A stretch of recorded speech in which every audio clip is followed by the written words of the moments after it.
Started from a DM, now she wanna see him. If you wanna link, baby, gotta be the weekend. Just follow me. All right. So, no idea what I'm going to call the show. No idea whatsoever. But welcome back to the kingdom. So we're going to start with a little bit of, those current events that's been going on. So, Chicago still on punishment. City still doesn't know how to act. It's ridiculous. I don't understand it. We get a little bit of the warm weather and we immediately go buku crazy. People went outside. They was acting like Mayor Lori was not playing. Like, she told us the lakefront was closed. We can't have company over, no parties. People was like, what? Bet. So, people was doing what they've been doing. Now, a lot of people didn't got slick though, right? So a lot of people actually doing their parties at hotels because of this whole stay at home, stay in order, right? So they getting decent ass hotel rooms for just little kickbacks though. Ain't nobody doing big parties. Like 6, 7 people come over, they drink, kick it, have fun. I like that idea in them, right? That's what's going on in Chicago. Then you got world news. What is it? China has control of their epidemic outbreak. I don't know how they did it, right? But they got control of it. So that's what it is. China's got theirs under control. I don't believe Italy has theirs under control yet. I think they are still like dying in droves, which is horrifying. Like seriously horrifying that they are dying that quickly. I think last time I checked at work, because we have a counter up at work. If you didn't know, I work as security, and for some reason they want to have a counter up on our wall. That's like over 1 billion people. It's like 1.2, almost 1.3 billion. When I left work, it was like under 1.3 billion people infected worldwide. Deaths were like at 20,000 worldwide, and recoveries were around, I think it says 600,000. So I do want people to understand, as crazy as this is, as much people are getting infected, and as serious as we do need to take this, there are more people surviving than dying. If you think you got it, just go get checked, get tested. It's better to get tested and not have it than to refuse to get tested and then you turn around and you had it the whole time. You infected your family. And let's speak on this other thing. Everyone who's out here like, yo, it's these 5G networks. Because the phone companies, they want to get rid of us.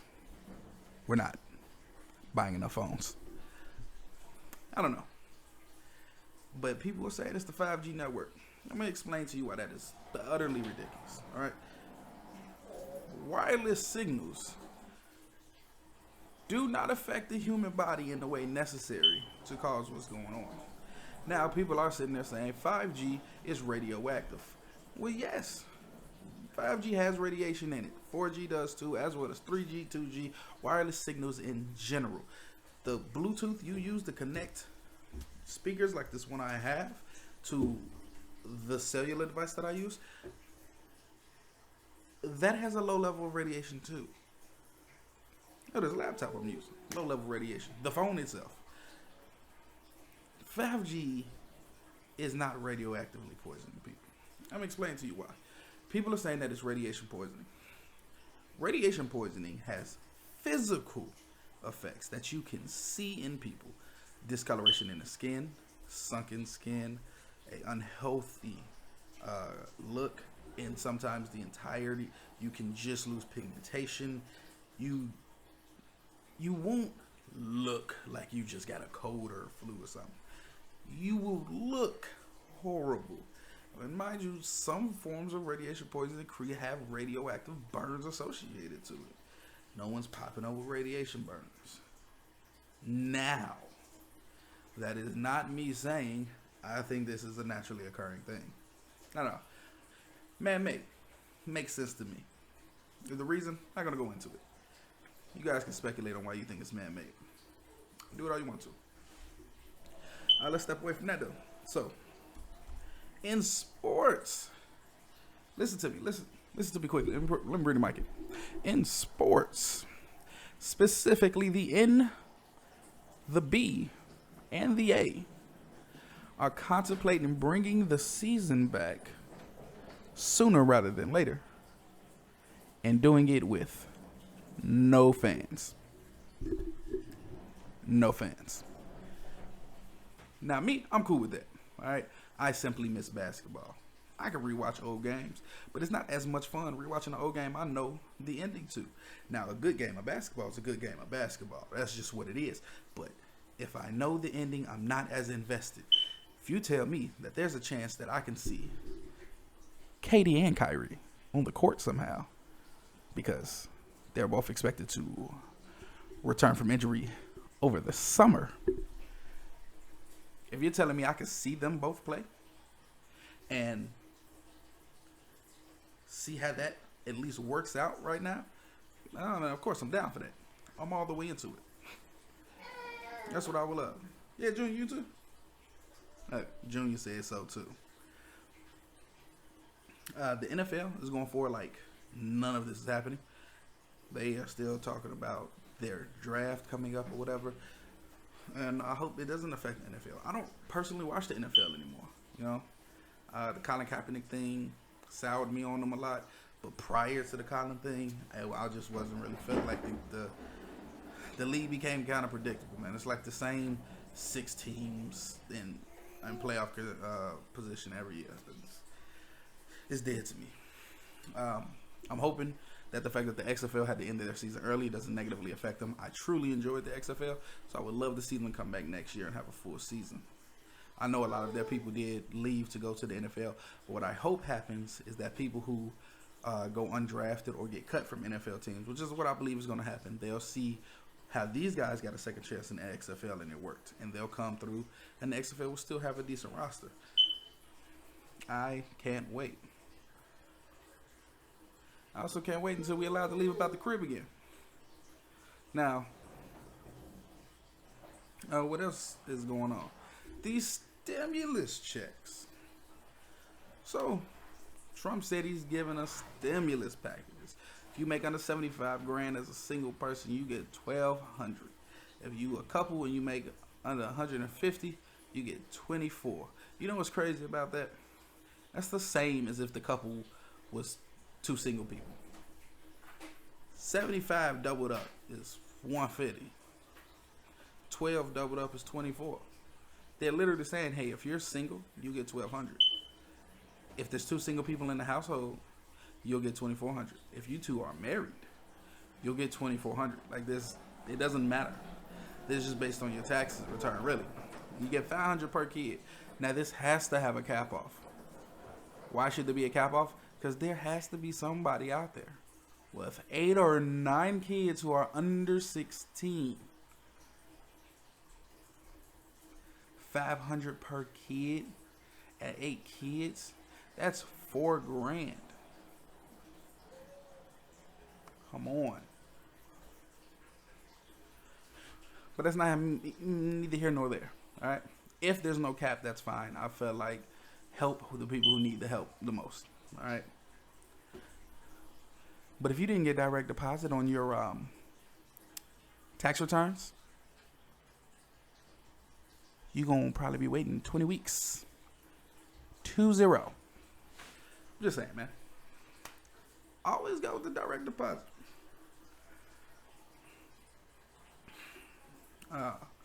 So, whatever. That's just a couple of things I want to talk about real quick.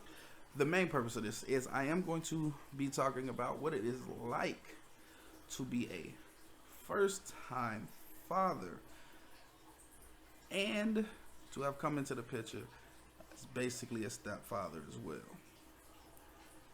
This has been a time for me. Alright, so first, me and my girl, my fiance, we have been together since end of July of 2018. So that's what we've been together. kid was born in July of 2019, and it's been a magical experience. My son is currently 9 months, and he is the most talkative, wonderful kid. Walks everywhere. Well, he's not walking, he's in his walker, but he loves to talk, move around, everything. He's not really a crier. He only seems to cry when he wants attention from those of us who live in the home, for the most part. So, like me, my girl, her mom, or his brother. His brother is 10. He will cry for our attention. But like, when my sister has him, no issues. All right, no issues. They love him, and I love him to death. But my son is,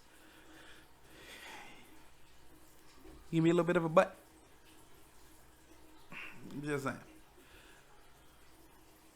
It's actually quite an experience. Anybody knows what it's like to be a first time parent, like with your first kid. You know exactly what I mean. Like it's a wonderful time, but it's difficult. And what makes it more difficult is I'm not just coming in to be a first time father to my son. I'm stepping in to try to be a stepdad to a 10-year-old, and I'm trying to navigate that. And I don't want to overstep boundaries. I'm trying to figure out how to best be a role model for him without overstepping and getting in the way of a relationship he has with his father. I don't want to overstep his mother when it comes to him. Anything. I'm trying to figure out the best way that I can have a positive impact on him. And mind you, I'm coming in 10 years late. I'll try my best. You know, he wasn't doing chores really like that. I got him doing chores. He wasn't feeling that at first. I'll tell you that. He wasn't feeling the chore thing at first. I mean, let's be honest. I wasn't feeling chores either when I was his age. I'm not going to hold that against him. But me and him have had conversations. We've talked. You know, he's going through what he's going through in school. I don't want to talk about any of that, really. But he's a smart kid. He's just like, you know, he's kind of a jerk sometimes. But I love him. I love him. As far as my son, it is so difficult. So difficult. So I don't know how many people have been through it. How many people felt it? Because I know fathers. I think most males feel this. Men, we are not normally naturally caregivers. So I was very much, and still am, very much worried about how to properly be a father, how to show him the affection he needs to be shown to him, and how to discipline him in the future. He's 9 months. He's not really being disciplined much right now. You know, he does something wrong. He knows he does something wrong. He gets a little hit pop on the hand or something. But trying to. I want to preempt it. I want to know a way to balance it. And I get it. I'm not gonna know until the time comes. But that's difficult for me. I'm not used to being out of control of situations. People who know me know that I'm very much not a control freak. I like to be in control. I can accept not being in control of a situation if I still know what's coming. If I know what to expect out of the situation. I don't know what to expect here. First time dad, man. And it scared me to death. And made me so happy when she told me she was pregnant. And I thought I wanted a daughter. People asked me what did I want. I was like, oh, definitely want a girl. I always thought I wanted a boy first.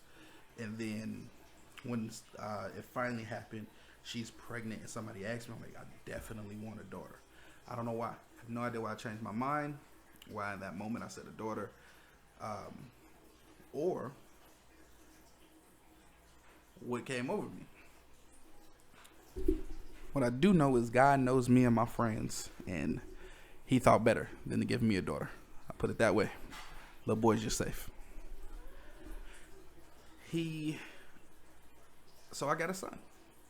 And when we found out, I couldn't help but smile. Because when I say, yeah, I said I wanted a girl, I was talking about wanting a boy. I never cared fully. I had a preference, but it was like, it's not like I was going to be disappointed one way or the other. That's my seed. And that's how I felt about it.